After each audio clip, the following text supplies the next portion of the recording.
Apologies for the delay. Today we solemnly remember the life and legacy of Martin Luther King Jr., who was viciously gunned down in Memphis 50 years ago this evening.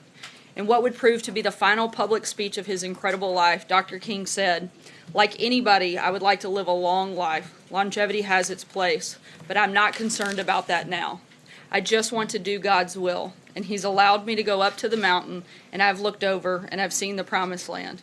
I may not get there with you, but I want you to know tonight that we as a people will get to the promised land.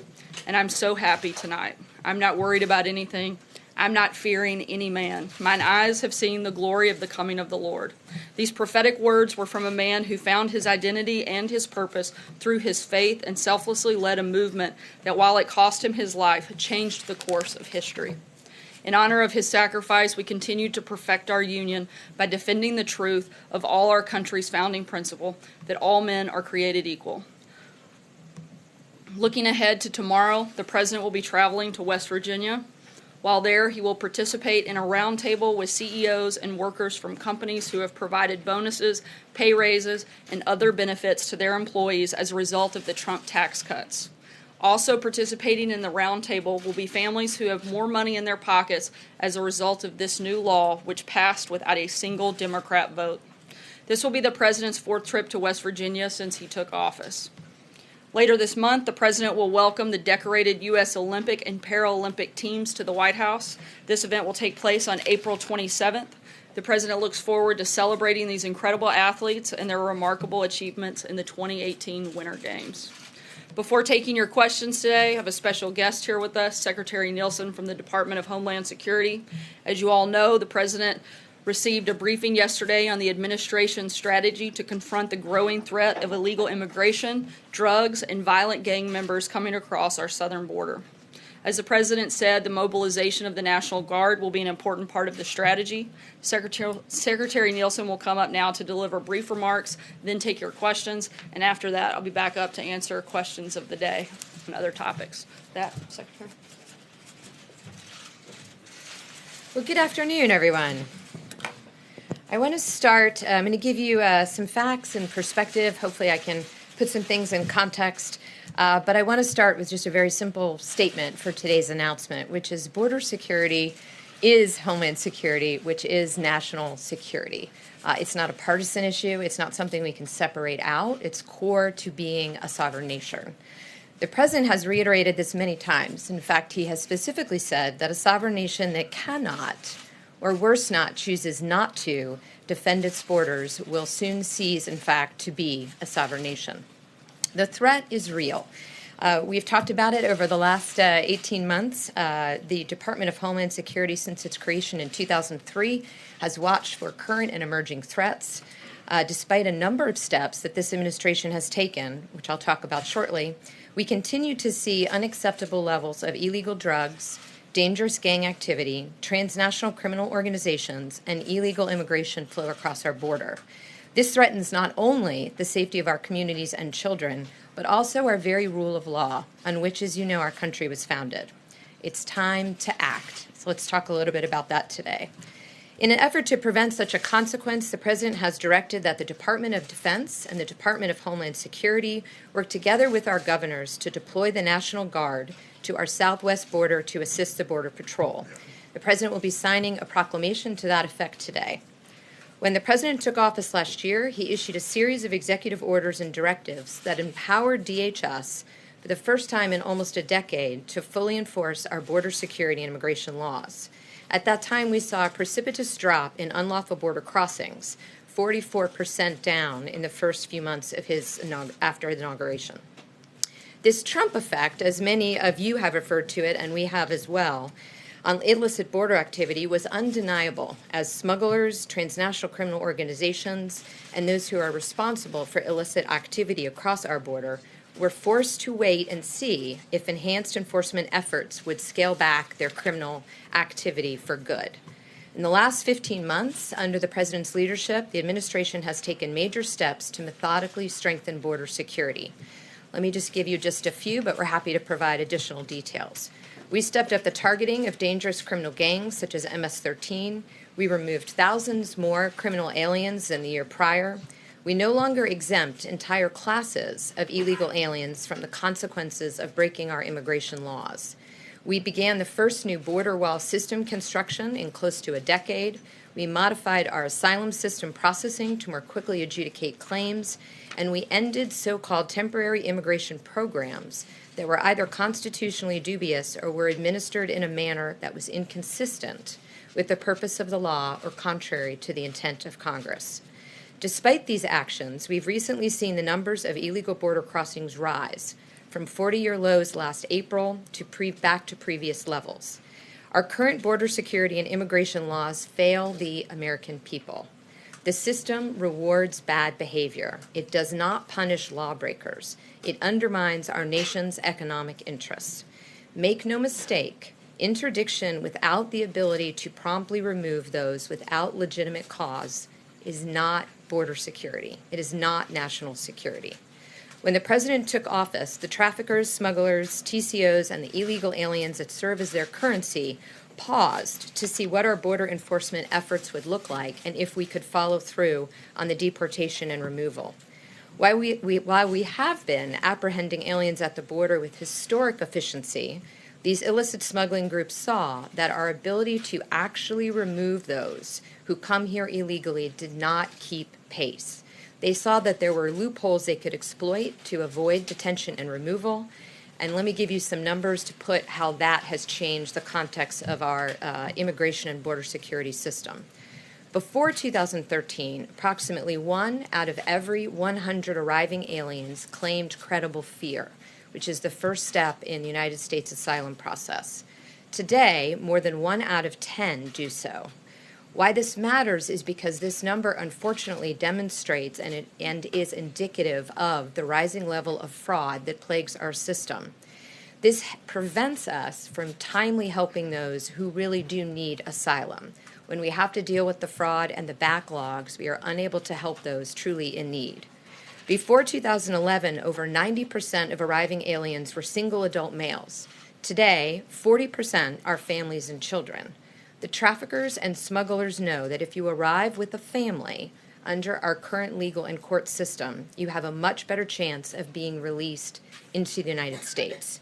We have seen the smugglers advertise this as an enticement, and we have seen traffickers, unfortunately, fraudulently use children to gain entry into our country. Before 2009, the last stat here, 90% of arriving aliens were Mexican nationals. Today, nearly 50% are from Central America. The traffickers and smugglers know that these individuals cannot, under U.S. law, be easily removed in an expeditious way back to their country of origin, and so they exploit the loophole.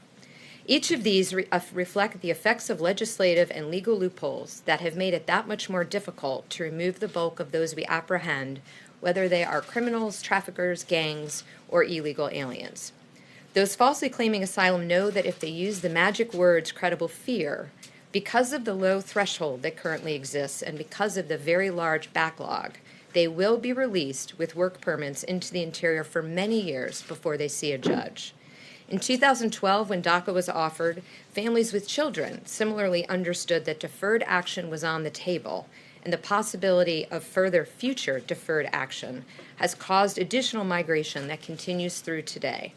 This is exacerbated because of the deeply flawed Flores settlement agreement, one that we have talked about before, and because of our inability to use expedited removal authority for all unaccompanied alien children. Because of this, we do see many more Central American families with children attempting to enter the country illegally, many more than a decade ago. Smugglers themselves are gaming the system, pure and simple. They take advantage of the loopholes in our laws. They know that we cannot prosecute as we need to stop their behavior, and we know in some cases it takes many years for them to be removed.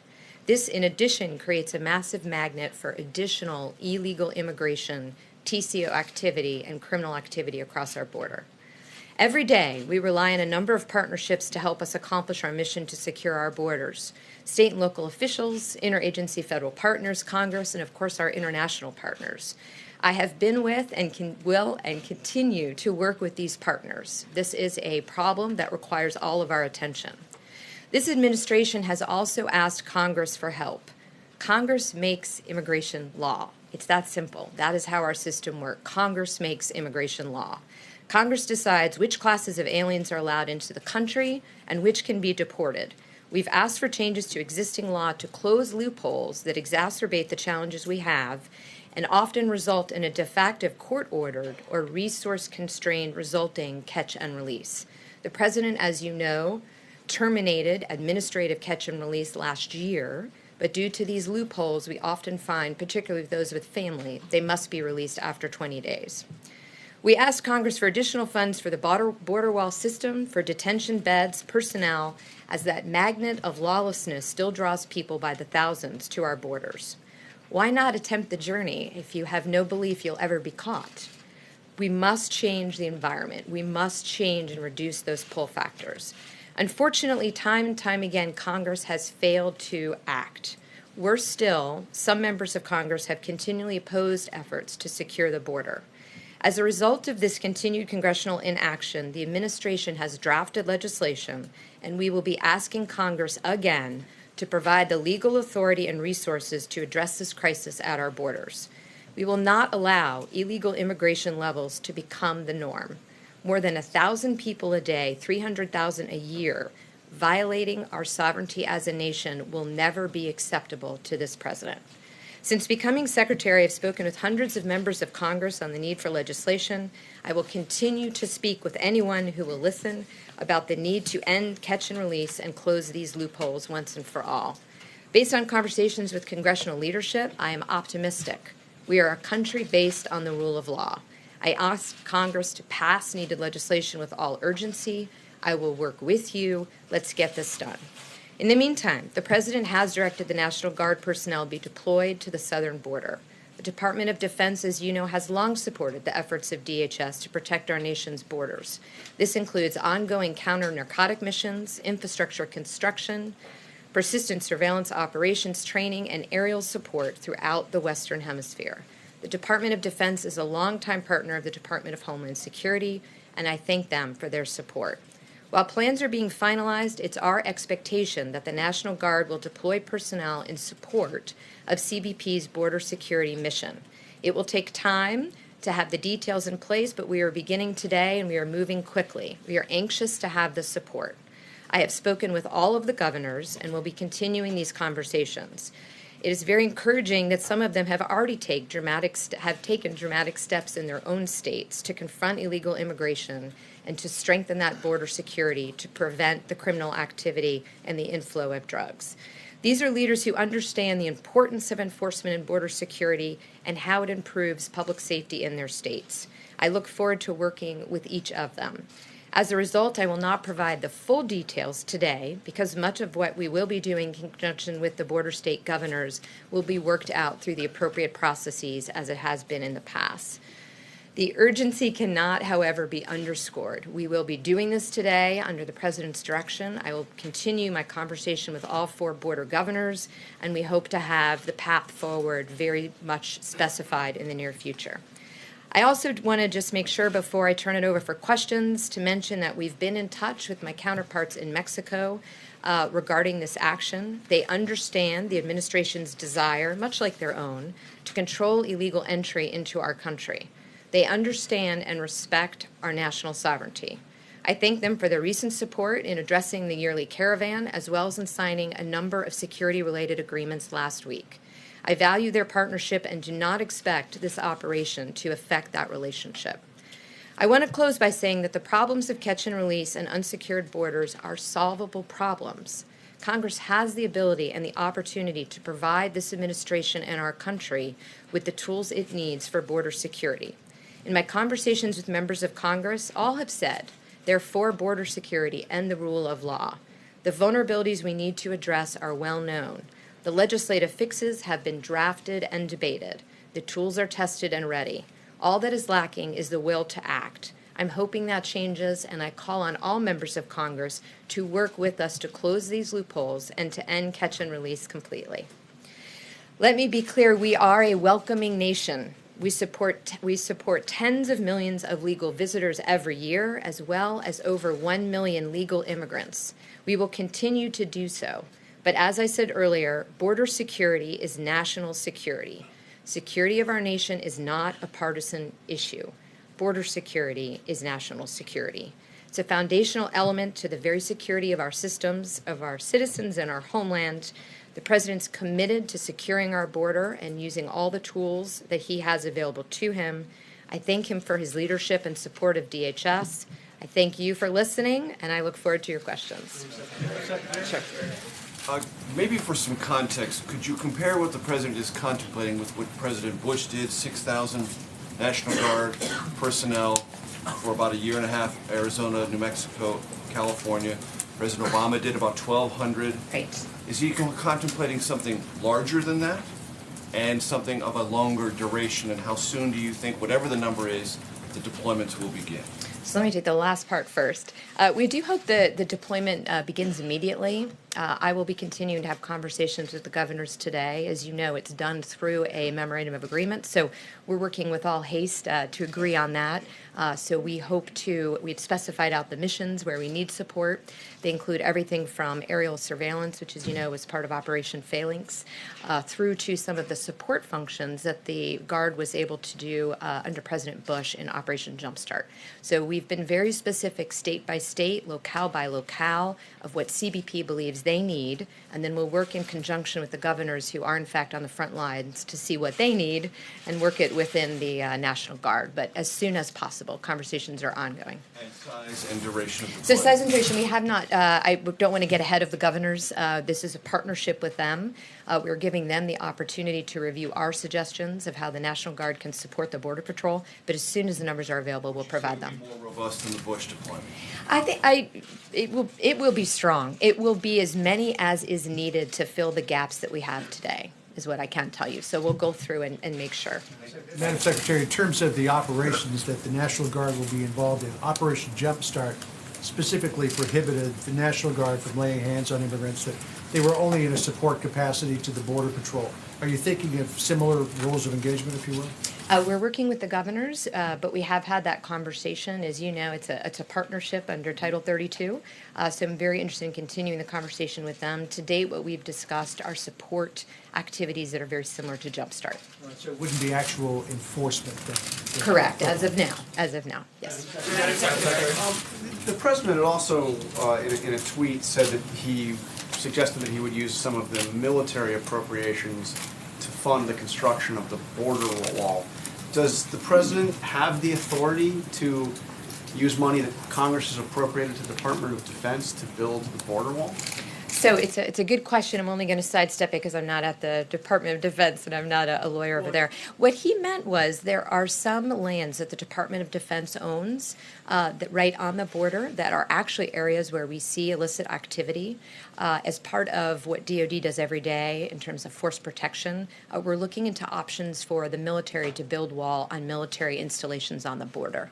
Other than that, I can't speak to the legality of the question. You went in over here. Can you give a cost estimate for what this will cost and who will pay for it? Unfortunately. I think looking at past numbers should be indicative, but it really depends on the very specific mission sets that they'll provide. For example, aerial surveillance, as you know, is done by flight hours.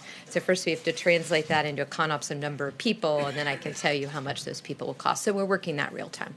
No approval for any of that? To activate the Guard under Title 32, no, we do not.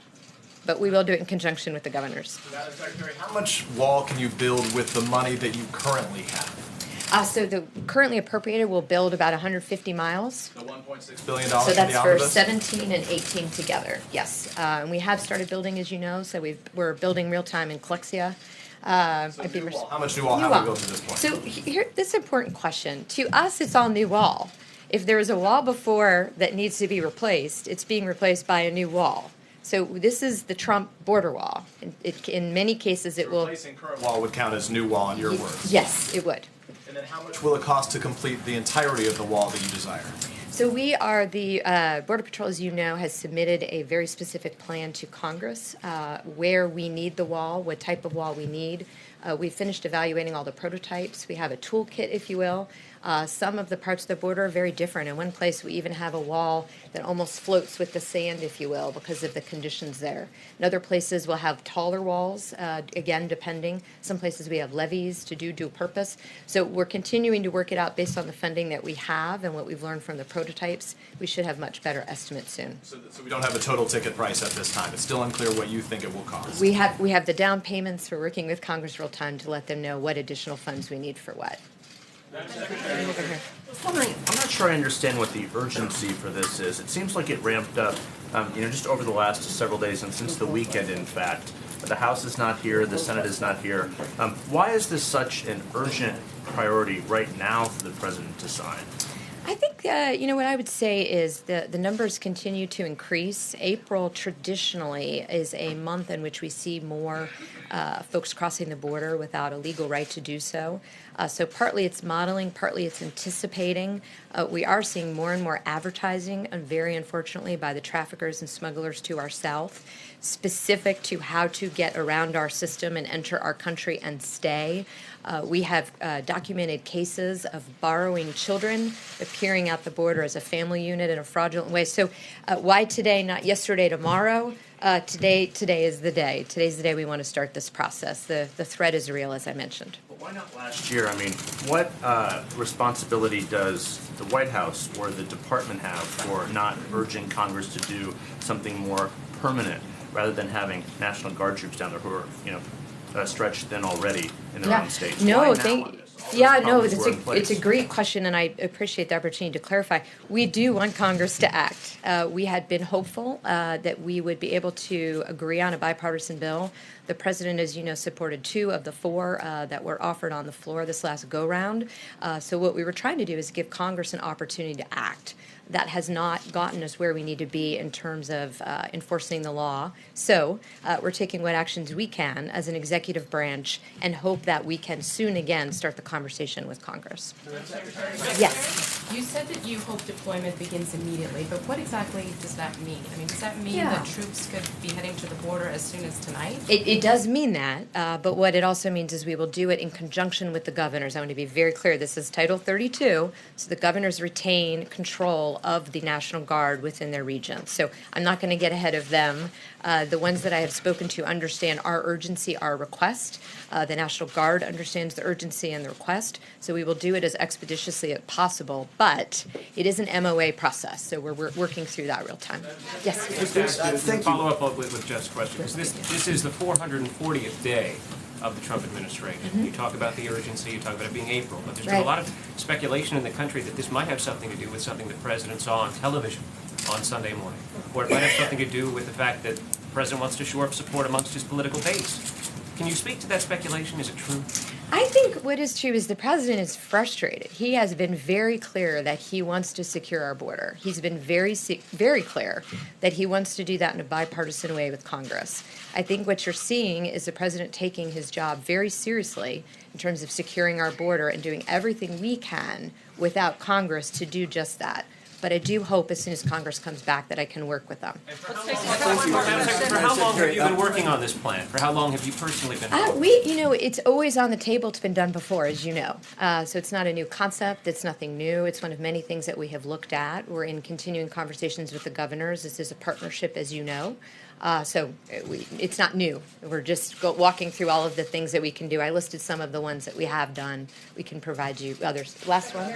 Madam Secretary, you spoke of DACA and similar programs as a magnet, and the President has made similar arguments. That same argument was made against the Gang of 8 bill some years back.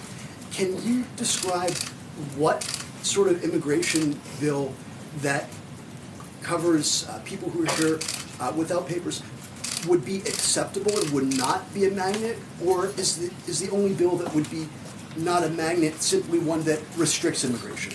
Yeah, I think that's a good question. I don't think it's the bill per se. I think it's in some cases it's that the bill wasn't passed. So all of that uncertainty gives the conversation wings in the south of us. Hurry and get here now because nothing's. But at the time, Republicans who opposed the bill said that passing this bill will cause a wave of people coming to take advantage of it. And the president made a similar argument about DACA, even though people who arrived now aren't eligible for it, and you just made a similar argument about similar programs. So what, other than a bill that is only restricting immigration, do you think wouldn't be a magnet? Because every time... Border security.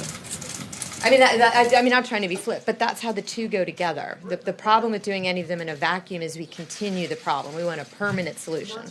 Not to be difficult, but every time this issue comes up, and every time there is any sort of method where whether it's administratively or legislatively attempted to address this problem, the same people every time say it's going to be a magnet. People are going to flood the borders trying to take advantage of it. And so I'm just curious, if that's constantly a problem every time this issue comes up, then how can you entertain any kind of comprehensive immigration bill? I understand the question. What I would say is if we put together a package and then we pass it, the conversation's over. Though for this tranche, those are those who will receive some sort of permanent status. That's what the president's been very clear on. Rejected one this year. He also favored two bipartisan bills, but I think what he's been clear on is he will not do half measures. We have to stop the actual pull. We have to have the ability to remove when we interdict. He's been very clear and very strong on this. If we passed a bill that did not do either of those things, that would be a pull factor. So what we're trying to do is do them in conjunction. There's some people here that we've all talked about giving permanent status to, but at the same time we have to close these loopholes so that when we do that, we don't pull up another huge population who are being told by the smugglers, go now, go now, go now. It's not how it's going to work anymore. I really thank you all for your time. I think, Sarah's, but please let us know, Sarah know, we'll continue to give you details as we get them. But thank you for your time. Thank you. Thank you, Secretary Nielsen. We're already running long, so we'll jump straight into questions. Jonathan?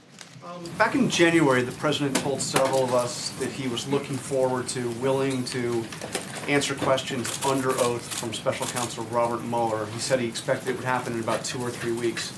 Does the president still intend to answer questions from the special counsel and do it under oath? The president is working in conjunction with his legal team and making a determination. I'd refer you to them on anything specific regarding that matter. We're continuing to be fully cooperative with the Office of the Special Counsel, and we'll continue driving the same message that we've been driving for over a year, that there was no collusion, and we'll continue to be cooperative until that comes to a full conclusion, which we hope is soon. So nothing has changed in terms of his willingness to answer questions? Again, I would refer you to his legal team. He's working out.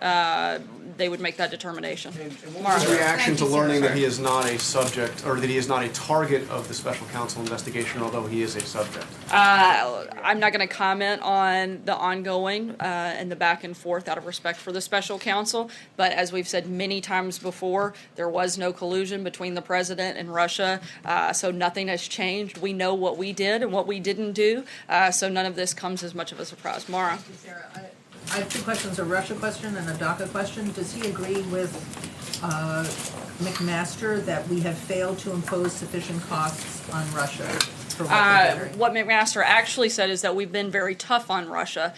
He echoed the president's message that he said yesterday during the press conference with the Baltic leaders, that no one has been tougher on Russia than this president. What he also said was that other nations could do more and should do more. And that's not different or in contrast to anything that we've said. We've continued to be tough on Russia. We're going to continue to be tough on Russia until we see a change in that. But at the same time, as the president stated yesterday, it would be good for the world if there can be a relationship, but we'll have to see what happens. A lot of that will be determined by the behavior of Russia. So the president thinks other nations should be tougher, but we've been as tough as we can. Is that what you're saying? We've been tough on Russia, and we're going to continue to be. We're asking Russia to make a change in their behavior and to be a good actor in the process. But absolutely, other countries should step up. We expelled 60 Russian operatives. Other countries did 4 or 5. Certainly, we think everybody can step up and do more and put pressure to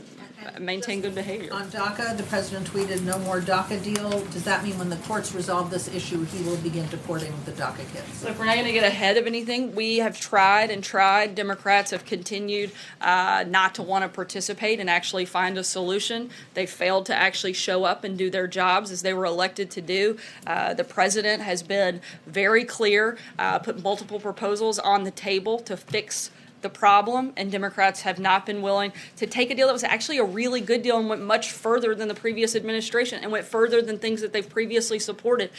Frankly, you shouldn't be asking me this question or the White House this question. You should be asking Senate Democrats and members of the House Democrat Party why they aren't willing to actually fix something that they claim to want to champion day after day.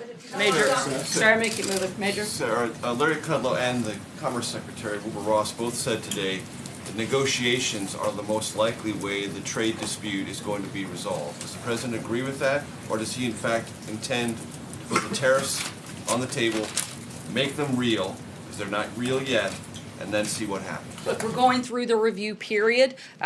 We're very lucky that we have the best negotiator at the table in the president, and we're going to go through that process. It'll be a couple months before tariffs on either side would go into effect and be implemented, and we're hopeful that China will do the right thing. Look, China created this problem, not President Trump, but we finally actually have a president who's willing to stand up and say enough is enough. We're going to stop the unfair trade practices. We're asking China to stop unfair trade practices, and we're going to work through that process over the next couple of months. Any change in Chinese behavior, these tariffs will take effect.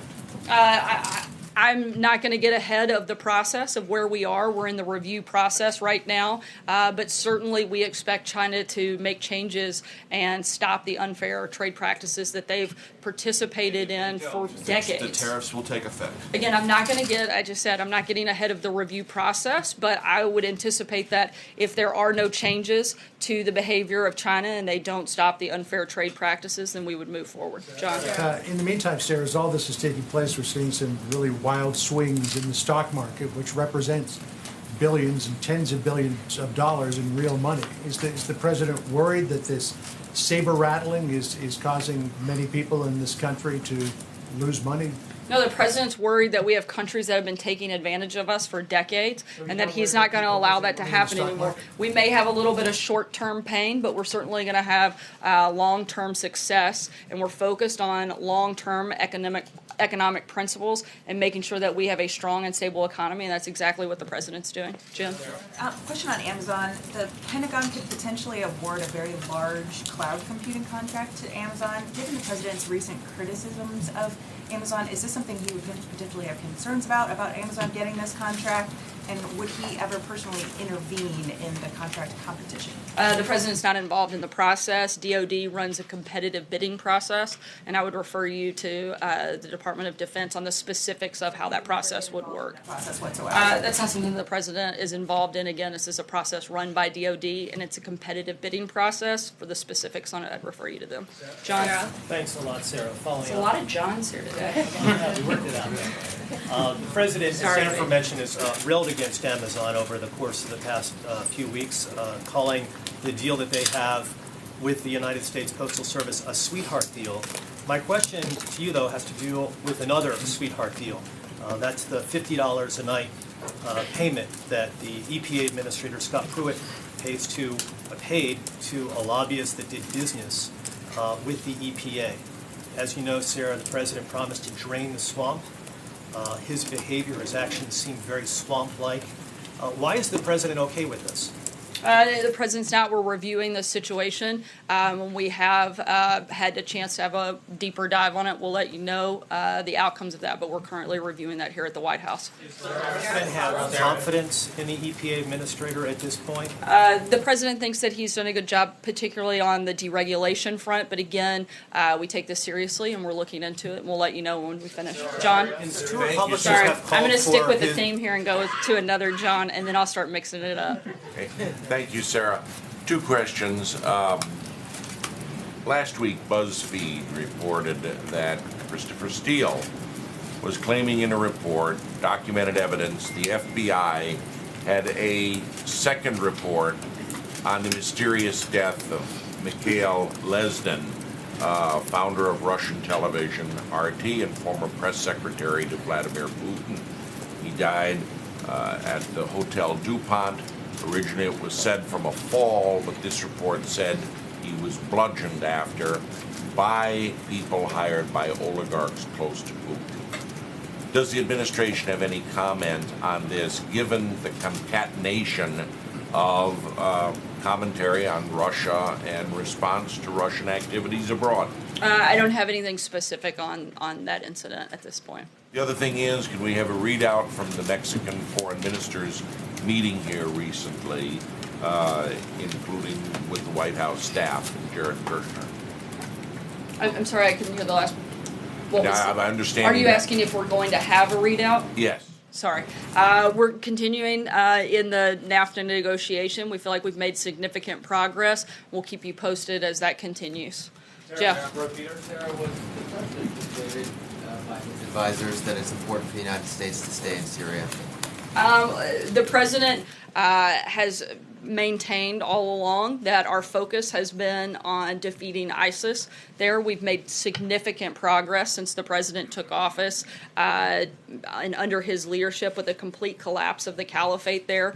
We're continuing to make progress. We're continuing to work with our allies and partners in the region, but we want to focus on transitioning to local enforcement and do that over this process to make sure that there's no reemergence of ISIS and take away some of the progress that we've made. And so that's what we're moving to.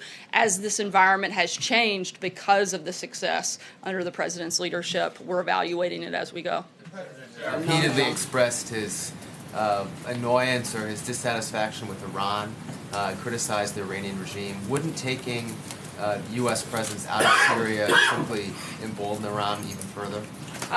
No, because again, the purpose would be to transition that and train local enforcement, as well as have our allies and partners in the region who have a lot more at risk to put more skin into the game. And certainly that's something that the president wants to see happen, is for them to step up and for them to do more. And that's what we're working with right now. Julie? Sarah, just to follow up on that, the president said yesterday he wanted to see American troops come out of Syria, come home from Syria. Absolutely. The goal, again, is to defeat ISIS. And once we completely do that, we've made significant progress. And when there's no longer a need for troops to be there and we can transition to that local enforcement, that certainly would be the objective. Right, so what does that look like? What is the yardstick for measuring what eradicating ISIS looks like in Syria right now, based on the conditions on the ground that military commanders are looking at? And secondly, what did he tell his commanders yesterday during this meeting about how quickly he wants to see that play out? As the president has maintained since the beginning, he's not going to put an arbitrary timeline. He is measuring it in actually winning the battle, not just putting some random number out there, but making sure that we actually win, which we've been doing. We're going to continue doing that, and that determination will be made by the Department of Defense and the Secretary of Defense, which the president has given authority to do that. Cecilia? Transitioning to local forces, doing more of To the job. training and helping transition to local forces to make sure there isn't a reemergence of ISIS in Syria. Now? Right, that's continuing. We've been doing that, and we're going to continue to do that and continue making sure that they're prepared to take that. Cecilia? Go back to two things that were talked about earlier. This sense of urgency about sending the National Guard to the border. The Secretary sort of sidestepped this question. Does this have anything to do with a report that the President saw on Fox News? I think it has everything to do with protecting the people of this country. I don't think this should come as a surprise. The President's been talking about securing the border for years, since he started on the campaign trail. He wanted to work through Congress. He asked them to do their jobs. He asked them to pass legislation that actually would close loopholes, that would secure our border, that would build a wall. He asked them to do a number of things. They failed time and time again, and now the President president is making sure that in between the Congress actually doing something, he's doing what he can to protect the people of this country, and he's going to continue to do that and look at different measures that he can do that, whether it's through the National Guard, which is what he's doing today, or whether it's through other administrative actions that he has the authority to carry out without having to involve Congress, since they simply, Democrats apparently can't show up and actually do their jobs. No, sorry, I'm going to keep going. This announcement of sending the military to the border is coming a week before the president makes his first ever trip as president to Latin America. What consideration has the administration given to the signal that sends to a region where the United States has had a long history of military involvement that's been very unpopular in the region? And how does that affect his ability to present the United States vision of Latin America while he's there? They have tough laws on immigration, too. A lot of countries in Central and South America have infinitely tougher laws than the United States. I think they probably understand that the loopholes that we have in this country are a problem, and we want to be able to work with them to address it. We want people to come here, but we want them to come here legally, and we're not going to just have an open border where drugs and gangs and other bad actors can come in. But certainly we want people from those countries to come here responsibly and legally and through the proper process. Peter.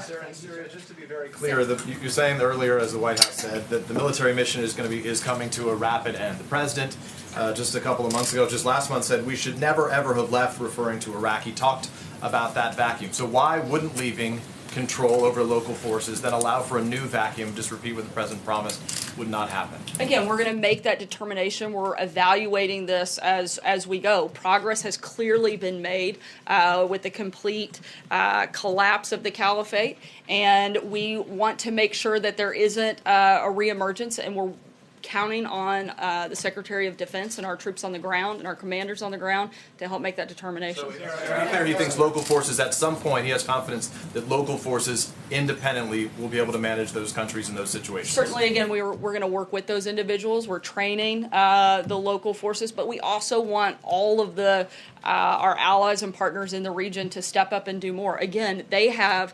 far greater risk being right there in that region with ISIS. If any chance of them reemerging, they're the ones that are at the greatest risk. So they should be stepping up and doing more. And the president's calling on other countries to do just that. Stephen, sorry, I'm going to keep going. Just on Dr. Stephen, King Day, just because it's a historic day. I'm just going to keep going because we're running light on time. Quick one on Scott Pruitt. The president called him the other night. Why? Because he works for the president. It's pretty routine that the president would speak to members of his own staff and cabinet. Called to tell him to buck up, to keep fighting. I'm not going to get into private conversation that the president had. I can confirm that they had a call. I can tell you that we're reviewing the allegations, and I don't have anything beyond that at this point. I'm going to take one last question. Mark? Sarah? Sarah, thank you. Arizona Congressman Ruben Gallego tweeted, using the National Guard to do border security is very expensive. For what it would cost the Guard to make just 2 arrests at the border, we could give a homeless veteran permanent housing for an entire year. What's your response, and how concerned is the president with the cost of sending military? I don't think you can put a cost on American life. The president sees securing the border as national security issue and protecting Americans. If that congressman's so concerned, maybe he ought to show up and actually support legislation that would fix these problems instead of blaming the president, who's actually trying to do something about it. We'd like to see him work with us in partnership and actually do something instead of just complain about it. Thanks so much, guys. Hope you have a great day. How is he privately honoring Dr.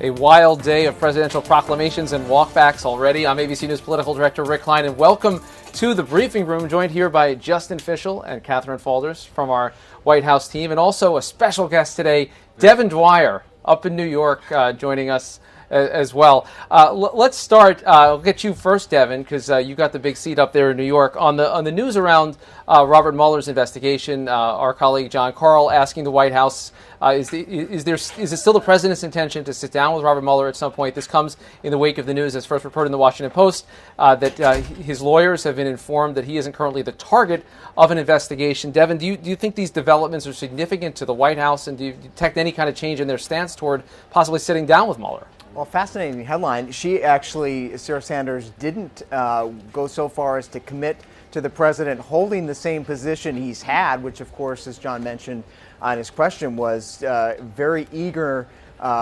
desire to sit down with Robert Mueller. We know John Dowd, of course, the president's attorney, quit recently after the president seemed to ignore his advice not to do it. I think the headline is a big deal. It means very little, I think, that the president is under investigation but not a criminal target. But what I'm fascinated by is the suggestion that Robert Mueller could be trying to entice the president to come and sit down with him by telling the president that he's simply under investigation but not a target, something you'd expect the president would like to hear, maybe, although we haven't seen a tweet, guys. The president hasn't trumpeted this one, and Sarah certainly tried to downplay that to John. He'd probably like someone to say, this doesn't involve him at all, we've moved on. But that doesn't seem to be happening. Right, and I would assume that he, reads the fact that he's not a target at this point as something that's significant, but also keep in mind that every time John Karl, Cecilia, reporters at the White House have asked the president directly about whether he wants to sit down with Mueller, he says he would still very much like to. And the other little thing is that idea that he might issue an interim report on whether the president was engaged in some sort of obstruction. Mm-hmm. That is also a little tidbit from that story that was pretty interesting. Yeah, we're seeing some Republicans jump on this immediately and say this shows what we said is true. The White House is trying to say the same thing. This shows there's no collusion. We don't know that at all. We're not even close to that point. Let's move on to the issue of tariffs. Larry Kudlow hasn't even taken over his job formally at the National Economic Council, but he was moving markets already today when he said that actually nothing has actually happened in terms of these new tariffs. And his strong suggestion, Justin, is that these tariffs may never happen because it's all part of negotiations. So the markets have been reacting. So there's sort of China. The way I look at it is China's kind of calling the bluff. They're putting out their own proposal. These are all proposed tariffs. None of them have taken effect. And the response so far, Trump is talking tough on Twitter, but the response from his economic guys is, hey, well, we're hoping to work this out. So the signal is a little bit mixed. It's let's make a negotiation. They're looking to make a deal. They don't. From what the advisors are saying, it makes it look like they don't want this trade war. Trump has said, we'll win it. It would be easy to win, but, Right, and exactly. I mean, I think Kudlow is suggesting that these may not even take place. Sarah Sanders said in the briefing today that they have the best negotiator at the table, referring to the president. She said it's going to go through a review period, and as you said, Kudlow said earlier, there's no trade war going on here. So. And Devin, it's just the latest in a series, and we're going to cover a couple of the other issues where this is the case, where the president is saying one thing, and people on his staff, playing cleanup duty, are saying something much different. I mean, you listen to Kudlow's words today, and again, the market was way down early. It looked like it was going to be a bloodbath in the Dow today. He turns it around by saying, well, actually not really, but the president may tweet something again. There's a real disconnect going on right now between the president, his aides, and what counts as actual policy. Yeah, this is classic Trump, right? And I mean, we're talking about the China tariffs here, but just remember a couple weeks ago, of course, the steel and aluminum tariffs, all the bluster about there weren't going to be any exemptions for any countries, and then, of course, there were. In fact, most of the steel and aluminum tariffs aren't being applied to many of the countries that send their steel and aluminum to the United States. So really a bluff there. We're seeing it again. I wonder, Rick, if the White House is really concerned about the potential political costs of this. I think as Justin was hitting on, they're not really that interested in having this message crowd out their message on taxes ahead of the midterms. And as we just saw in some of the graphics there, soybean states, pork states, car states, those are Republican Trump states, and we know that they really don't want that weighing on their chances come November.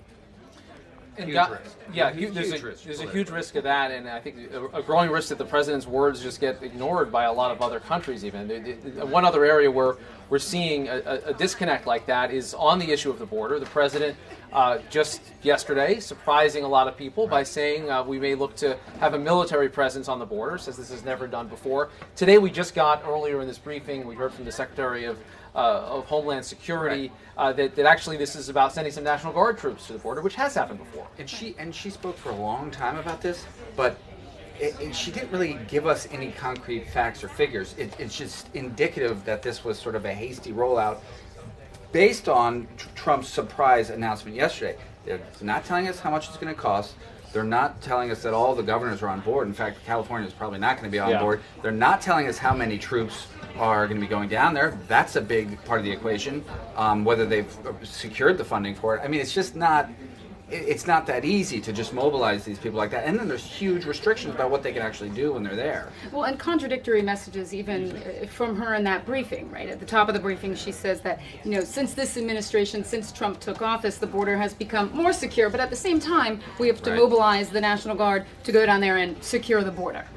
And Devin, it does seem like the president went off without having fully thought this through, and the policy is kind of drafting behind it. The other question of urgency was brought up a couple of times in the briefing today. Why now?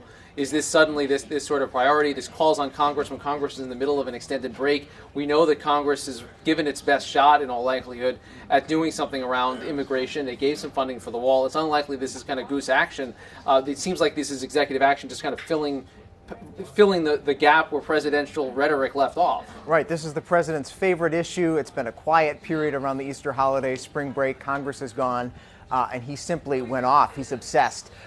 We know he's so frustrated that he hasn't been able to get his wall. He didn't get it in the omnibus bill, and so certainly this is a venting around that. But there was a good question this past week about whether Fox News again could be at play here in all of this. He saw that report over the weekend of the caravan making its way towards Mexico and was hot on the case. But no question that this is an out of the blue move by the president, catching his team off guard a bit there, and also raising new questions about cost.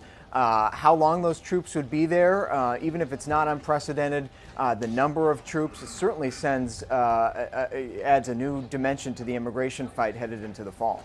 And we know this is Plan C because last week it was, well, let's just have the military, all that military funding we approved, we'll have them build. And there was some news there too, guys, where actually in response to John's question, she seemed to allude to the fact that the Pentagon was actually looking at using some of their money to build border wall where a military reservation goes up against the Mexican border. She said that they were looking at that as sort of a force protection matter. Perhaps there's a way to turn some fence into a wall. That'll get you a mile or so. We also, I think an early indication of how the administration is going to measure this. They're saying that rebuilding an existing wall is going to count as Trump border wall. Sure. So when they're looking to provide some numbers later on, that might be there. As we said earlier, guys, there's a theme today, and the theme is the president saying one thing and something much different is happening in reality. Right. Brings us to Syria. The president shocked again his whole team last week when in the middle of a speech that was supposed to be about infrastructure, he casually mentioned that we're going to be getting out of Syria really, really quickly. Yesterday, he follows it up at a news conference and saying that, we want to get those people home.